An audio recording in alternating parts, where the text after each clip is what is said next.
Everyone, I am doctor Swati Saxena और आज हम लोग आए हैं एक नए टॉपिक के साथ, that is guidelines for physiotherapy documentation. Again ये वाला टॉपिक आपके बैचलर्स एंड मास्टर्स दोनों में इम्पॉर्टेंट है। हाँ, मास्टर्स में बहुत ज़्यादा इम्पॉर्टेंट है।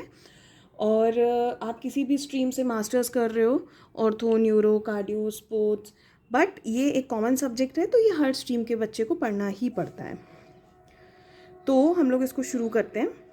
सबसे पहले precise clinical documentation is key as it plays a crucial role in patient care, facilitating communication among various healthcare disciplines, and ensuring proper financial reimbursement. Developing a mastering this capability is a fundamental skill that every healthcare professional must acquire.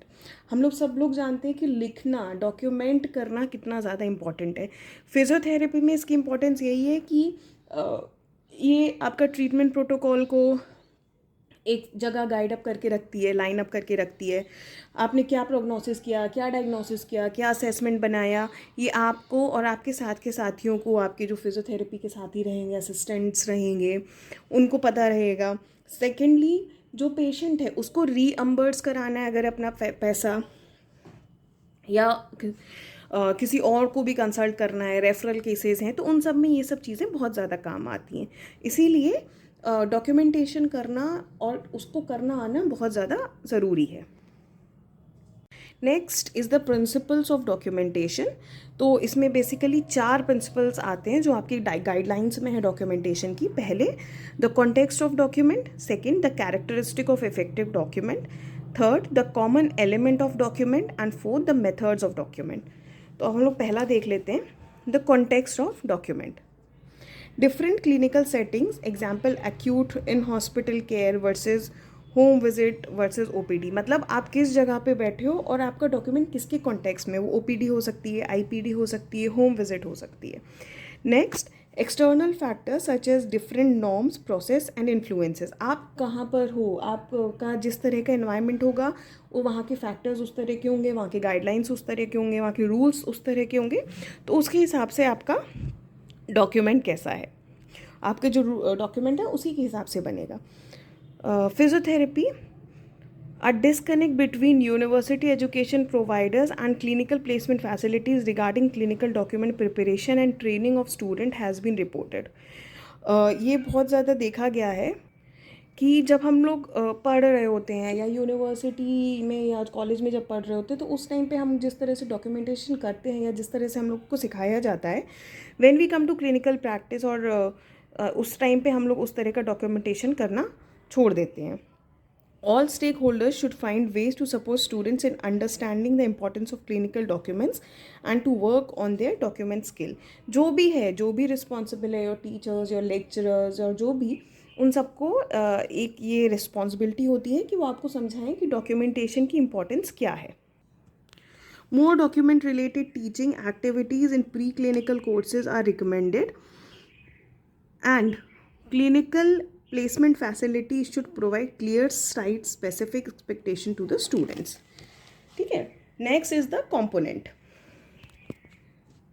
The audience, colleagues, peers, funders, utilization, reviews and auditors, students, accreditation और regulatory bodies, researchers and patients, ये सब आपके audience रहेंगे.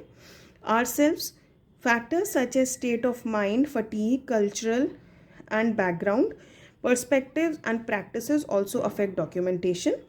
The setting in which documentation occurs, the influence of time and documents. अब जब भी आप कुछ भी डॉक्यूमेंट करने बैठते हो तो 4 चीज़ें हैं जो उसको इफ़ेक्ट करती हैं। पहली है ऑडियंस, मतलब आपके कलीग्स जो हैं, पेयर हैं, जो फंडर हैं, जो पेशेंट्स हैं जो आपको पैसा दे रहे हैं, एक्रेडिटेशन बॉडीज़ हैं जिन्होंने आपको मान्यता दी है, रेगुलेटरी बॉडीज़ हैं, इन सब का कैसा इफ़ेक्ट है, उस टाइम पे क्या रूल्स फॉलो हो रहे हैं, ये सब। सेकेंड, आप खुद, आप किस मूड में बैठे हो, आपका स्टेट ऑफ माइंड कैसा है, आप थके हुए हो, आपका कल्चरल बैकग्राउंड कैसा है, आप हिंदी यूज़ करते हो, आप इंग्लिश यूज़ करते हो, लैंग्वेज परसेप्शंस और ये सब चीज़ें। Third, the setting in which the document occurs, जिस सेटिंग में आप बैठे हो, OPD, IPD, home visit. Next, the influence of time on document, आप किस टाइम पे डॉक्यूमेंटेशन कर रहे हो। Next, The characteristics of effective document. The document should be comprehensive, concise, clear, understandable, and consistent. Inconsistent document may lead to under treatment, reduced quality of care, and adverse patient outcomes. आप ऐसे सोचो कि जैसे आपने किसी का treatment protocol document किया और उसमें तो उसको आपने जब डॉक्यूमेंट किया तो उसमें आपने पूरा प्रोटोकॉल लिखा, बट उसमें आपने स्ट्रेंथनिंग एक्सरसाइजेज नहीं लिखी। तो आप जब भी आप एक्सरसाइज कराओगे, आप अपना पूरा प्रोटोकॉल दोगे, ट्रीटमेंट दोगे, बट आप उसमें स्ट्रेंथनिंग नहीं कराओगे, जिसका आउटकम क्या होगा, पेशेंट में वीकनेस अभी भी रहेगी या जो आपका डिज़ायर्ड आउटकम है वो नहीं आएगा। इसीलिए कहा जाता है कि documentation is very important. Effective document includes when and where the session occurred, who was present notable, what occurred during the session, how it occurred, out of the session, outcome of the session, patient participation and response to the session, patient condition, plan of care, context relevant to the encounter, common background information, social and surgical history, past medical history, allergies, medication lists, lab and radiology results. ये सब होते हैं एक अच्छे document के अंदर.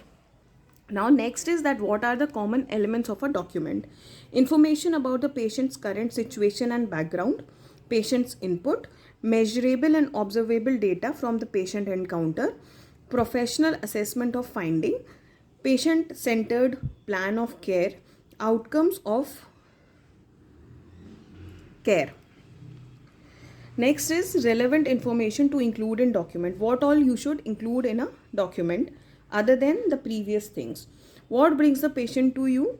The rehab profession, personal background, current condition, past medical history, medications, referrals, information unique to a specific rehab profession. Next is measurable and observable data. Measurements, interventions or treatment, observations, test or assessment results, professional specific interpretations of data, clinical reasoning skills, information about patient, situation and anticipated implications of presenting issues. Next is what documentation framework you can use. वैसे तो बहुत सारे हैं, but ये इनमें से कुछ आप यूज़ कर सकते हो. So first is soap, that is SOAP, S for subjective, O for objective, A for assessment and P for plan. Second one is DAP, that is data assessment plan. Third is PIE, problem, intervention and evaluation. Fourth one is BIRP or SIRP, BIRP or SIRP, which stands for B stands for behavior, और अगर आप S use कर रहे हो तो it stands for situation, I for intervention, R for response to intervention and P for plan. इनमें से चारों में से आप कोई भी एक यूज़ कर सकते हो. आप चाहो तो और भी ज़्यादा फॉर्मेट्स अपने हिसाब से बना के यूज़ कर सकते हो, बट ये कुछ क्लासिकल फॉर्मेट्स हैं. Next is the narrative format. Next problem oriented medical record, that is POMR, and functional outcome reporting. Now next is what are the methods of documentation. First, narrative documentation. Free writing, long phrases of full sentences, paragraph, formation on blank spaces on paper, text boxes, blank computer based forms, dictations, chronologically use own or provided templates, time intensive interim notes, re-evaluations and discharge summaries. ये वो method है जिसमें आप किसी भी चीज़ का narration करते हो, किसी चीज़ को बहुत बड़े करके लिखते हो, पैराग्राफ्स में लिखते हो. जैसे कि आप किसी की डिस्चार्ज समरी लिख रहे हो, अब उसकी प्रेजेंट मेडिकल हिस्ट्री लिख रहे हो या पास्ट हिस्ट्री लिख रहे हो, पास्ट मेडिकल हिस्ट्री लिख रहे हो. क्रोनोलॉजिकली आपको सारी चीज़ें लिखनी है, लाइक इन ऑर्डर और नरेटिव फॉर्म में.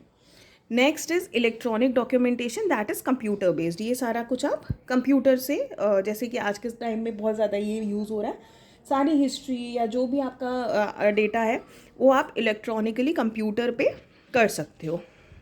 अच्छा, what is most important is either it is a narrative document or a electronic document. All documents must be signed and signed by the responsible physiotherapist जो उस patient की responsibility ले रहा है. Next is from APTA, the guidelines from APTA. Patient examination, evaluation, diagnosis, prognosis, and plan of care shall be documented. Data and authenticated by the physiotherapist who performs all the functions. Intervention should be documented by physiotherapist, authenticated by physiotherapist, or when permissible by law, physiotherapy assistant. Now, what is the guideline by APTA? A statement of advice, authentication, verify an entry is complete.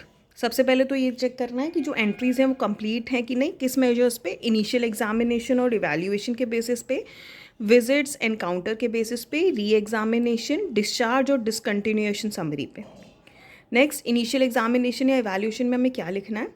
Initial encounter, जब आप सबसे पहले patient से मिले, completed in usually one visit but can be done over and over as it includes examination, data obtained from history, system reviews and tests and measures.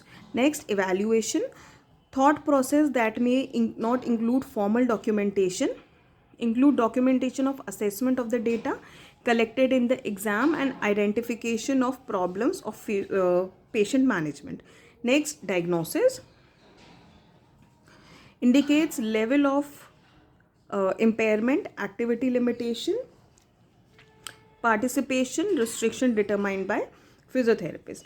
Next is prognosis, provides documentation of the predicted level of improvements that might be attained through intervention and the amount of time required to reach that level. Next is plan of care, includes goals, interventions, planned proposed frequency and duration, discharge plans. Next is visits and encounters, also known as progress note or daily note, documents sequential implementation of the plan of care established by physiotherapists, including change in patient states and variations and progressions of specific interventions used, specific plans for the next visits. Next, re-examination, data from repeated or new examination elements and is provided to evaluate progress and to modify intervention. And last is the discharge or discontinuation summary, conclusion of the current episode in physiotherapy intervention sequence to summarize progression towards goals and discharge plans. So आज हम लोग इसमें इतना ही पढ़ेंगे और इसमें अगर आपको कोई डाउट हो तो you can comment down in the section. And बाकी ऐसे और भी वीडियोस देखने के लिए please like, subscribe and comment. और आप अगर चाहते हो मैं किसी और टॉपिक पे वीडियो बनाऊं जिसके लिए आपके नोट्स भी रिक्वायर्ड हो तो आप कमेंट सेक्शन में नीचे लिख सकते हो. Thank you.